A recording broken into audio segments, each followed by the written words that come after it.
Today we are here to present our project EdTech Revolution. So this is a ClassPass model.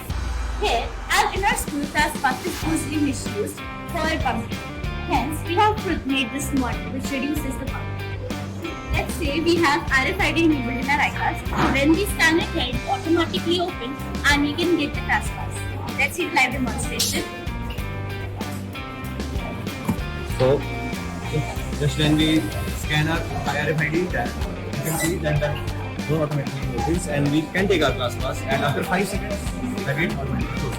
And in the LCD you can see that the pass is written red. Okay. So now we have also created our app. Which detects time and the ClassPass is taken. So as you can see that the ClassPass is with Aryan and the time is 11:09. As you can see, the time is 11.